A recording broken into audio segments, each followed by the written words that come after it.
doing a dramatic look, or if you're a beginner, I would recommend doing the eyes first, just in case you have any fallout and then you don't mess up your foundation. So I did my eyes first this time because I was applying glitter, and now I can refresh the skin and create a perfect base. So to refresh the skin, I take some rose toner, and I just apply that on a cotton pad and glide this over the skin. So this will cleanse the skin, remove any fallout, while also soothing the skin. And because rose water has anti-inflammatory properties in it, it also means we're going to calm the skin down, making sure that it's prepped and ready for the rest of our makeup. And then we're going to apply moisturizer. And moisturizer isn't just about hydrating the skin. It also helps makeup to last longer because it gives the makeup something to hold on to. So it's a very important part of your makeup routine. As this was an evening look, I didn't apply SPF, but if you are going to be out in the daytime, I would recommend using an SPF moisturizer. Now let's talk a little bit about the skin.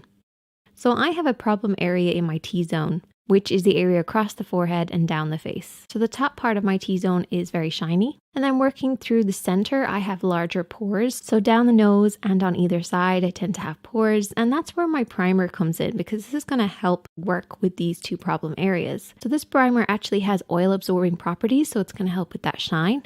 It's going to create an even texture and smooth the skin, and also give the makeup something to hold on to so it's going to last longer. So your primer is like a helping hand to your moisturizer. So if you have any problem areas, use your primer to help combat any issues. So now the skin is prepped and ready to go.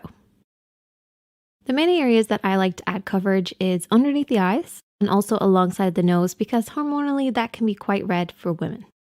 So I'm going to be taking my concealer and I'm going to apply this underneath the eye alongside the edge of the nose because I do wear glasses, so I like coverage there.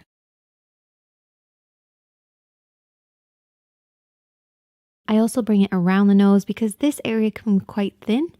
You might find that you have some discoloration there, particularly for women. And then I also apply a little bit on any blemishes that I have. So this concealer is a neutralizing, brightening concealer. So it applies the coverage that you want while also brightening up the skin. And this is the main areas that I want coverage. Any blemishes, around the nose, around the mouth, and underneath the eyes. But you want to make sure you're customizing this to apply the concealer wherever you need it. And then I'm going to take my foundation brush and blend this in.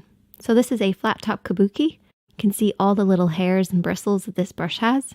And these are going to help blend everything out. So what I want to do is I want to pick up the leftover product that might be on the back of my hand. And then I'm going to do a woodpecker motion.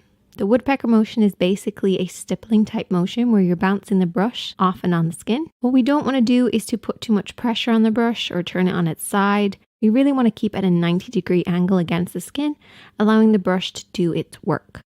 So bounce this off and on the skin to blend in that concealer.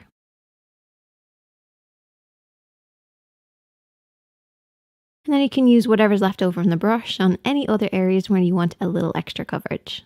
And so then we can move on to applying our foundation because our skin is nice and even. When picking our foundation, we should always make sure to consider the tone, the shade, the texture, and also the finish that we require. So I'm going to be using an illuminating foundation because my skin is quite dry. What I do is I pump a little bit on the back of my hand. And I always usually test this on the side of my neck to make sure it blends because that's where I want to match. I want my face, my neck, and my chest to all match. And then I use that foundation all over the face, just applying it with my fingertips to get it on the main areas. Then going back to that foundation brush with all those beautiful bristles, we're going to pick up the leftover product on the back of the hand. We never want to pump the foundation into the brush as this can kind of clog and damage the brush. Using that same woodpecker motion, working across the face.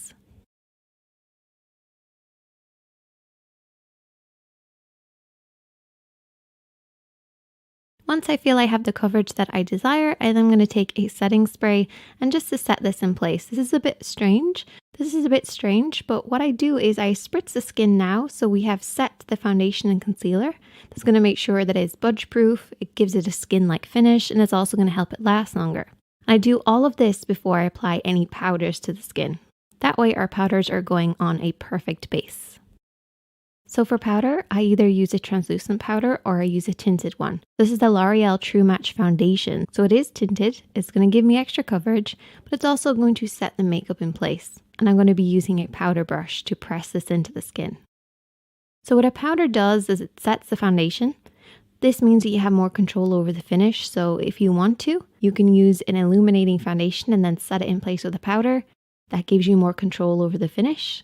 It also helps with any shine control that you might have. And because this is a tinted powder, it also gives you more coverage and helps the foundation last longer as well.